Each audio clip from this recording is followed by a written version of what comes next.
Today we are going to see the 10th question. Is he God if he does this type of injustice? Is the question. But what is this mentioned here? See, in the previous session we saw question numbers 4 to 9. In those questions actually read like this. Is it not enough to get eligibility to become children of God if we sacrifice our married life and become a celibate person? Fifth question. If God refuses to give eternal life to a celibate religious person, does it not mean that God has no mercy? Why should God make someone a religious person without selecting that person as one of the children in his family? Then, seventh question, when the religious have consecrated their life for God's family, how can anybody say that they are not children of God? And the eighth one, what else is needed over and above daily mass and daily rosary for redemption?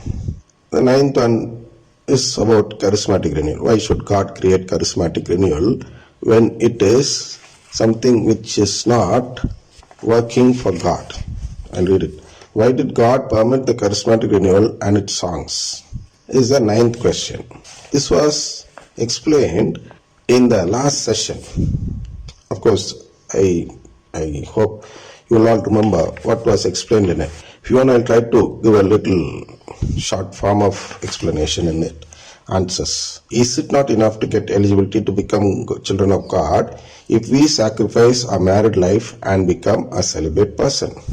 For this and all, we saw an explanation already that it is of course eligible if you work for the Lord, for God. Instead, if you work for someone else, He cannot give that eligibility to you, is what we saw in the last session. So, we saw the parable of the slave who was called to dine with his master. If God refuses to give eternal life to a celibate religious person, does it not mean that God has no mercy? A merciful master. After a slave toiling in the field, if he returns, and if the master does not treat the slave properly, then does it not mean that he is not having mercy? Is what is the meaning of this question. No one can expect a master to call a slave and make him sit at his table. So, this type of questions were already explained. Still, I'm just reminding the answers now. Why should God make someone a religious person without electing the person as one of his children? See, it is only God who is electing. Of course, the question is correct. What is correct? Nobody becomes a religious person all by himself. God has to call him. For this, we gave another answer that day. What is that answer? At different levels, we are being tested. A pope is tested at pope's level, a cardinal at cardinal level, bishop at bishop's level, and a priest at priest level, and so on. A laity at laity level. Test is being done like that. So, for example, I'll explain this place. God is calling you to become a religious person. When you are a laity, God called you, gave a divine call. Accepting that call only, one becomes a religious person. He joins the seminary or she joins the seminary. It is an acceptance to God's call. That acceptance is not an acceptance to God's call to His family. That is different. Here, He is calling us to test whether we are willing to join His family. You must note these words properly. We go and join the seminary, and as soon as we join the seminary, it does not mean that we have joined God's family.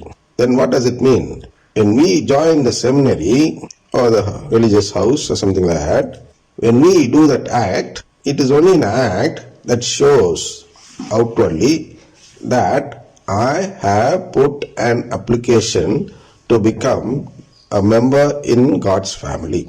That's all. It is only an application.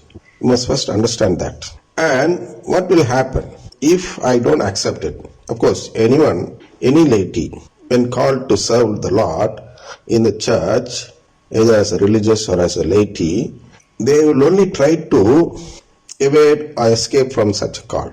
They will not immediately come forward. No laity will come forward to do it immediately. So, as soon as somebody is called, what will they do?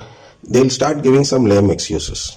Only few people who think that they are eligible to serve the Lord will come forward voluntarily. So, what I'm trying to say here is that why do we try to escape? Anybody will try to escape hardship. For example, an explanation for the word application which I use is the NEET exam. The NEET, which is having some controversial issues and all nowadays, is what? Is actually an application by a person or by a student to become a doctor. Showing his mark in the exam, he proves that he is eligible to become a doctor. That's all.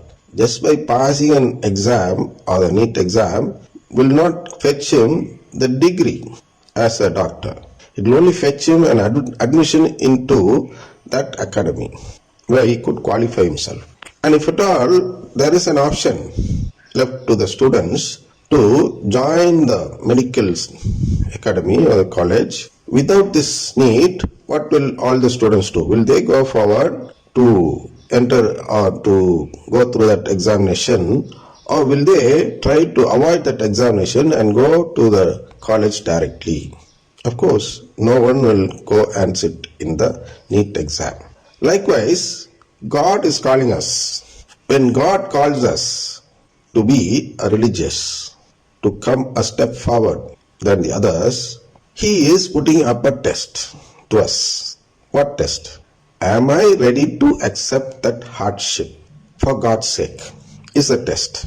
So, if I am ready to accept the hardship, which He says as the cross in the Gospel, Jesus mentions as His cross, if I am ready to carry my cross only, I will be eligible to follow Him, is what He says there. Only if you carry my cross, you will be my disciple, is what He says. So, carrying the cross for His sake is something like this. We come forward to become a religious person, where we are elevating our level from a laity to a religious person when we accept the call. So the call does not end there. It goes on and on and on. For that and all we'll see, is the parable today. It goes like that, and at several levels tests are put to us. So, after hearing this explanation, any laity, if at all he is called to become a religious person, he will surely refuse to do it, if that is left there. And there is another problem there involved in it. The problem which is involved is that if I don't accept God's call, if I don't accept to become a religious, what happens is that here itself I accept my failure. I'll tell it once again.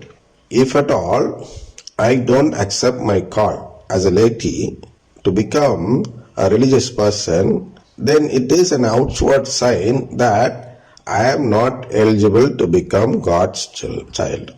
So it is also a test, but not the end of it.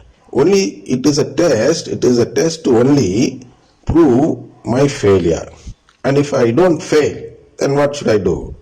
I should go to the next level. I cannot be granted the degree immediately. Like as soon as I pass the exam, I don't become a doctor, but as soon as I fail in the NEET exam, my failure is confirmed.